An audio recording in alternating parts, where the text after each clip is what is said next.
The president's record on fiscal responsibility is second to none. Yes, that's the White House press secretary Karine Jean-Pierre calling President Joe Biden the most fiscally responsible president of all time. He's second to none in that department. So, of course, that leaves all of us wondering if we're going to go out and immediately cancel $10,000 to $20,000 worth of student loans for Americans earning all the way up to $125,000 per year, which, by the way, according to some policy experts, will cost each taxpayer an average of $2,000. Considering that we, as a nation, have consistently spent more money than we've taken in and are now over $30 trillion in debt, it's highly doubtful this is actually being paid for. Regardless, let's let Karine Jean-Pierre take it over and see if she can explain how this is fiscally responsible. Way of doing this. But can you explain a little bit about how you guys think it is fiscally responsible? Because you can't say how much it's going to cost. You can't say exactly how it's going to be paid for.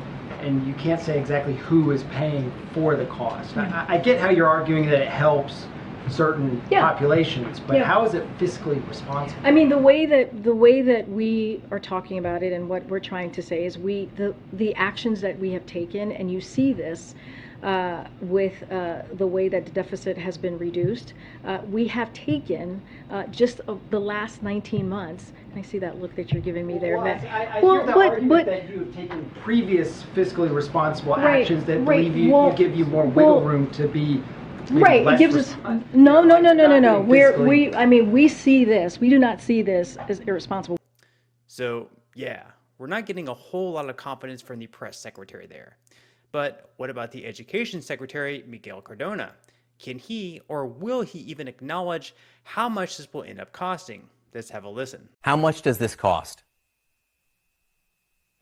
The projections are still coming out depending on how many people take advantage of it. But let me remind folks. What's the range, about 3 Mr. months, Secretary? What's the range of possibilities? Well, like I said, those projections are still coming out based on how many people take advantage of it. But what we're finding is when the loan payments restart, $4 billion a month is going to go back into it because people are going to start paying. Anyone making over $125,000 will resume payment into their loans. And it does offset whatever funds are being placed to help those who are most severely in need to get on their feet again. Well, okay. It won't offset the total cost of this over time. I mean, how will this be paid for? Look, the president has been very clear about reducing the deficit. And there are projections, not just from our department, but Moody's, for example, are saying that whatever funds go to this loan forgiveness will be offset by the increase in what we're seeing in loan payment restart for those making over $125,000. So concerns about inflation should really be tampered because it does offset. So they're all refusing to acknowledge how this is going to be paid for because in the end, this is all about buying votes before the midterm election when facing such terrible ratings. But again, Cardona has no answer to the question. Also, mentioning that Biden has been very clear about reducing the deficit couldn't be further from the truth, considering that he's really made no real efforts in reducing the deficit from his time in office. In 2021 alone, Biden's first year in office, the United States had the highest deficit ever recorded, of course not counting 2020 when we had those huge handouts from the COVID-19 pandemic. So not counting that year, we had the highest deficit ever.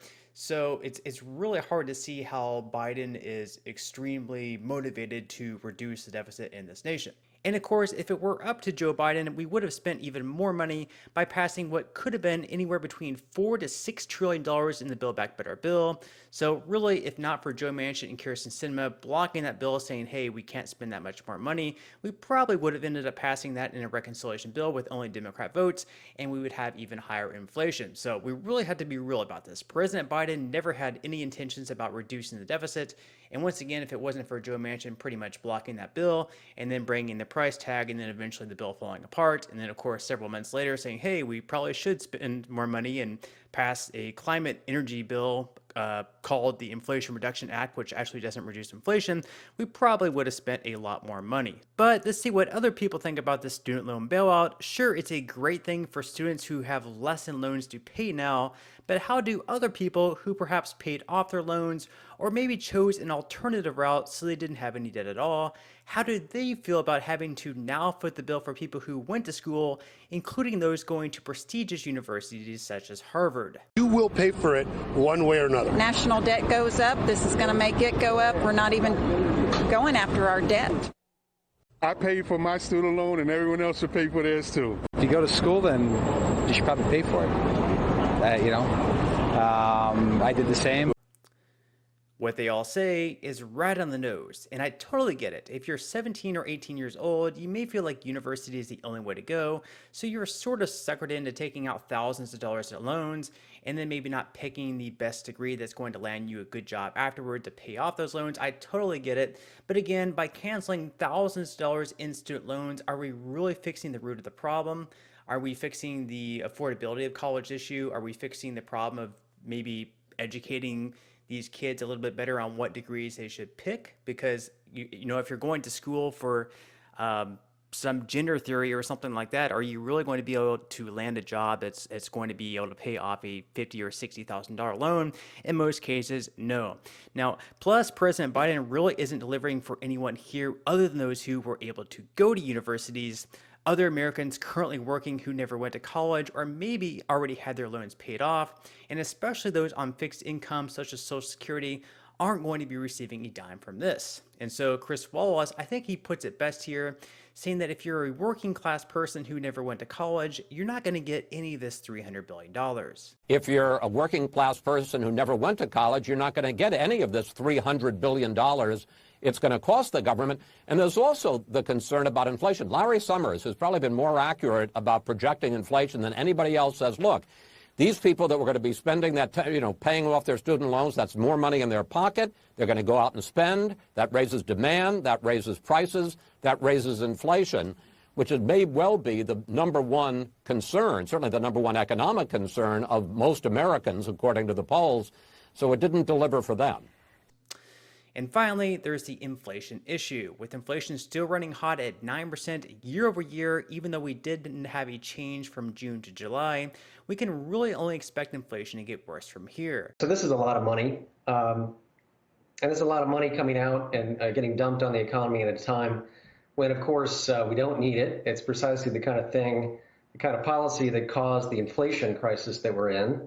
By most accounts, the American Rescue Plan, $1.9 trillion last year, and the CARES Act before that, and several other relief programs amounted about $6 trillion in relief and stimulus dumped on the economy. This is, by most accounts, what caused our inflation crisis, and now the very aggressive moves by the Federal Reserve to try to get that inflation under control. So here we are repeating the same type of policy. So I think it's very dangerous, and I'm afraid it's going to make our inflation crisis worse. I mean, I'm not sure how inflation is going to be from July through August or throughout the rest of this year, if we're going to begin to see it go down, or perhaps it may go up a little bit more.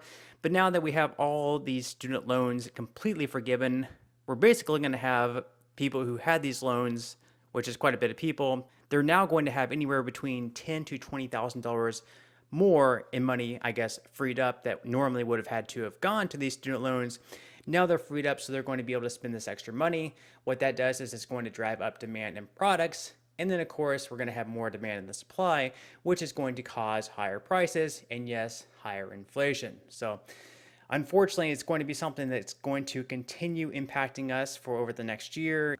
But yeah, we'll just have to see how things go. So on that note, I'm going to go ahead and wrap up this video. If you enjoyed the content in today's video and you would like to see more like it, make sure to subscribe to my channel, ring the notification bell. That way you will be the very first to be notified when I do release future videos. And until next time, I'll see you in the next video.